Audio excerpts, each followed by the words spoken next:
Online पढ़ाई व self study दोनों का तालमेल बहुत जरूरी है, क्योंकि अगर सिर्फ हम ऑनलाइन में फंस कर रह गए और लगातार हम 8-8 10-10 घंटे 11-11 घंटे सिर्फ मोबाइल पर देख रहे हैं तो बेटा सिलेक्शन नहीं होगा।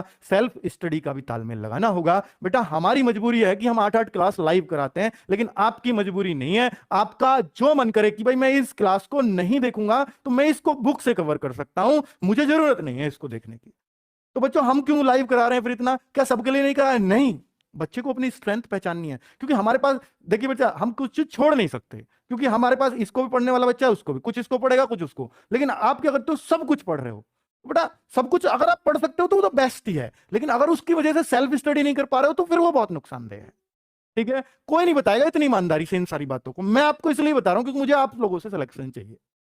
ठीक है बच्चों, तो ऑनलाइन पढ़ाई करो, बहुत अच्छी चीज है, लेकिन साथ में सेल्फ स्टडी इसलिए जरूरी है बच्चों कि ऑनलाइन पढ़ाई करते रहने से, सिर्फ पढ़ाई करते रहने से, क्लास देखते रहने से सिलेक्शन नहीं होता, जब तक अपने दिमाग में ना उतारो। और दिमाग में उतरती है चीजें सेल्फ स्टडी से। तो बच्चों दोनों का तालमेल प्लीज बना के रखना। मैं ये मानता हूं मैक्सिमम मैक्सिमम मैक्सिमम 5 से 6 आवर क्लास ऑनलाइन लेनी चाहिए, इससे ज्यादा नहीं लेनी चाहिए। ठीक है, और अगर 5-6 आवर्स ऑनलाइन ले रहे हो तो बेटा 5 आवर्स की सेल्फ स्टडी भी चाहिए, जो बुक से हो सकती है, नोट्सों से हो सकती है। ठीक है, फिर सर कैसे करें, क्लास तो ज्यादा है। तो बेटा आप उस सब्जेक्ट को छोड़ो जिसको आप बुक से कर सकते हो। आपको लगता है मुझे बुक से और मुझसे क्लास से दोनों से एक सा होगा, तो आप करिए, फिर आप बुक को प्रीफर करिए, क्योंकि इतनी क्लास आप नहीं देख पाओगे, मुझे भी पता है, रेगुलरली तो नहीं देख पाओगे। तो इस तालमेल को उन सब बच्चों ने बहुत बेहतर बैठा रखा था। सब में ये बात कॉमन थी बच्चों कि सबका ऑनलाइन पढ़ाई फिक्स, इतनी क्लास करनी है, और सबका सेल्फ स्टडी फिक्स कि इन क्लास के बाद मुझे ये प्रैक्टिस करनी है। ठीक है बच्चों, आगे बात करता हूं बेटा मॉक टेस्ट। ये ऐसा कोई बच्चा नहीं था कल जो सिलेक्शन के बालक आए, सेलेक्ट होके जो दिल्ली पुलिस में जो आए हमसे बात करने मिलने, तो उनमें कोई ऐसा बच्चा नहीं था जिसने मॉक टेस्ट ना दिए हों, मेरे ना दिए हों, किसी और के दिए हों, पर दिए हों। मॉक टेस्ट के बिना सिलेक्शन संभव आजकल नहीं है ऑनलाइन की दुनिया में, है ना बच्चों? तो मॉक टेस्ट अगर आप वीकली देते हैं तो ये बहुत अच्छा है बच्चों, बहुत शानदार है। अब इतनी पढ़ाई तो आपने कर लिया कि वीकली मॉक टेस्ट दे सको, और वीकली मॉक टेस्ट में अगर आप शुरुआत में देना शुरू करते हो तो मैं कहता हूं बच्चों 150 अपना पहला टारगेट रखो कभी भी मॉक टेस्ट में। अगर 150 को अचीव, देखिए ऐसा होता है कई बार मेरे एक में 150 आ गया, बाकी में 130, फिर 130 पे आ गया। बेटा इससे डिमोटिवेट मत होना, वो अभी आपका लेवल 150 का बना ही नहीं है, क्योंकि जिस दिन बन जाएगा उस दिन आप 150 से नीचे आना बंद कर दोगे। इसलिए डिमोटिवेट मत होना, 130 का ही मेरा लेवल है, वो तो आ गए एक में 150, क्वेश्चन आसान रहे होंगे, लेकिन 150 का बनाओ। पहला टारगेट ये कि मैं लगातार 2-3 टेस्टों में 150 ले आया तो आपका 150 का लेवल है। फिर बेटा अगला टारगेट 180 को अचीव करेंगे हम, कि अब 180 लेके आने। बेटा बहुत टाइम ऐसा होगा कि आपका 1-1 2-2 ही बढ़ रहा है, या 1-1 2-2 घट भी गया, उससे घबराना मत कभी, क्योंकि नंबर हमेशा छलांग मारते हैं। क्या जो आपके मार्क्स है ना, वो कभी भी ऐसे नहीं बढ़ते 1 बढ़ा है 2 बढ़ा है कभी 3 बढ़े हैं, वो छलांग मारते हैं बच्चों। हो सकता है 150 155 बहुत दिन से चल रहे हैं, फिर बच्चों अचानक से ऐसा उछाल आएगा, हो सकता है 170 75 180 तक आप स्टेबल कर जाओ। ठीक है, क्योंकि आप अपनी गलतियों से बहुत सीखते हो। पता है क्यों होता है वो? क्योंकि आप 150 जब ला रहे हो ना, तो आप आते हुए सवालों को बहुत ज्यादा गलत कर रहे हो, बहुत ज्यादा। फिर थोड़ा और कम होगा अगले मॉक टेस्ट में, फिर 150 आए, फिर लेकिन आते हुए चीजें कम गलत होनी शुरू हो जाएंगी। गलत तो 180 वाले के भी होंगे, 220 वाले के भी होंगे, आते हुए वो खत्म नहीं होते, लेकिन वो कम हो जाते हैं। जितनी गलतियां कम करोगे, आती हुई चीजों को गलत कम करोगे, तो बेटा नंबर बढ़ते चले जाएंगे। बस यही सीखना होता है मॉक टेस्ट से। 180 आ जाए, फिर अगला टारगेट 200, और फिर 220, और लगातार 3 टेस्टों में आप 220 लेते चले आए, तो आप सिलेक्शन के 100% दावेदार बन गए बच्चों। ठीक है, तो इस तरह से आपको अपना टारगेट अचीव करना, और लड़कियों का टारगेट अंतिम 200 प्लस होना चाहिए। ठीक है बच्चों, तो अब मैं ये मॉक टेस्ट में बच्चों आप लोगों के लिए टैलेंट ग्रुप बनाने वाला हूं। टैलेंट ग्रुप जैसे हमने यूपीएसआई में बनाए, ऐसे ही हम टैलेंट ग्रुप अब इस बार से मॉक टेस्ट में बनाएंगे, और बच्चों उनको हम जरूर कुछ ना कुछ अच्छी चीज भी प्रोवाइड कराएंगे अपनी तरफ से, जो भी गिफ्ट हमारे लिए हमसे बनेगा। जैसे हमने यूपीएसआई वालों को तो फ्री मॉक टेस्ट दिए थे, पूरी टेस्ट सीरीज फ्री कर दी थी टैलेंट ग्रुप वालों के लिए। एक तो आप बच्चों पढ़ाई अपने लिए करो, और फ्री हम बांटें फिर आपको, क्योंकि हमें भी होशियार बच्चों से खुशी होती है बच्चों। ठीक है, तो टैलेंट ग्रुप बनना शुरू होगा, उसमें हमारे सजेशंस भी आपको मिलेंगे साथ साथ।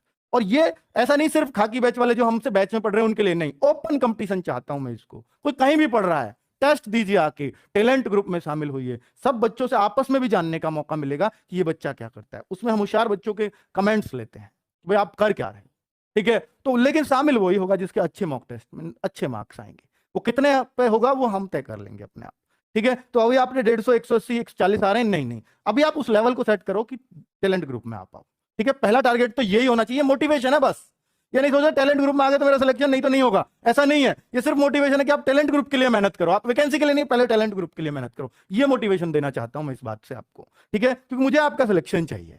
आगे बच्चों, लड़की का चक्कर, ये बच्चों बाबू भैया लड़की का चक्कर, ये बहुत बुरा चक्कर है बच्चों। और ये जो बच गया बेटा, इन पांचों मंत्र में, सिलेक्शन के मंत्रों में ये सब कुछ निकल के आया है।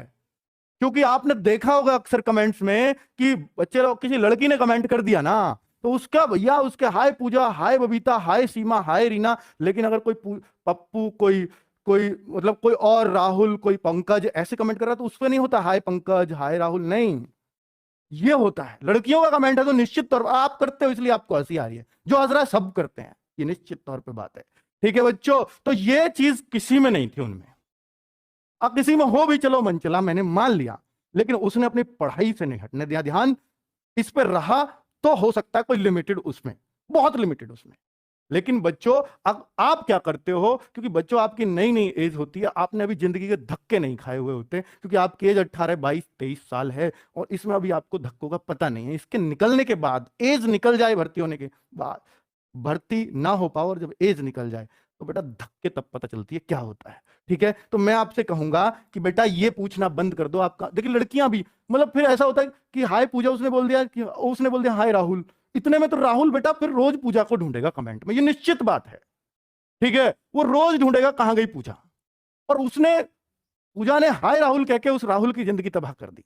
मैं उस पूजा से भी कहना चाहूंगा, तो आप प्लीज लड़कों को ये हाय वाय ना बोलें, वरना उसने एक पोस्ट तो आपने वैसे ही कम करवा दी उसकी, है ना, वो कहीं बेचारा लगा जाता, लेकिन आपने उसको खत्म करवा दिया। तो बच्चों ये मैं निश्चित तौर पे कह रहा हूं कि ये चीजें ना आपको खत्म ही करनी पड़ेंगी, तभी सिलेक्शन होगा। क्योंकि अगर हाय के बाद अगर हाय जवाब आ जाता है ना, तो अगला पॉइंट ये होगा, हम भी लाइव कमेंट पढ़ते हैं कि आप कहां से हो। अगला ये होता है, अगर पूजा ने हाय राहुल बोल दिया, तो राहुल का अगला सबका कॉमन है कि पूजा आप कहां से हो। उसने बता दिया कि मैं गाजियाबाद से हूं। अच्छा, आप किसकी तैयारी कर रहे हो? अरे यार, यूपी पुलिस की क्लास देख रही है वो, आईएएस की तैयारी थोड़ी ना कर रही है भाई। मतलब ये बात चलाने की बात है, इससे होगा क्या?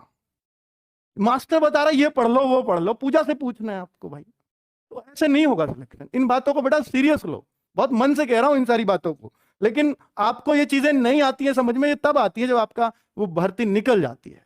जब आप सोचते होगे कि जो 49,000 में और 41,000 में भर्ती नहीं हुआ, 90,000 कांस्टेबल एक साथ निकाले, उनमें भर्ती नहीं हुआ, तो सोचता होगा ना कि मेरी ये कमियां रही थी, मैं करता था ये चीजें। वास्तव में चलो, जब तो इतना ऑनलाइन का दौर नहीं था, अब तो बहुत ज्यादा, और सारा बच्चा बावला बना पड़ा है इसी चक्कर में कमेंट्स के में। होशियार बच्चा, जो सीरियस बच्चा है, जो सिलेक्शन लेने वाला बच्चा है, वो कमेंट से दूर रहता है, दिखता है, ये याद रखना बच्चों।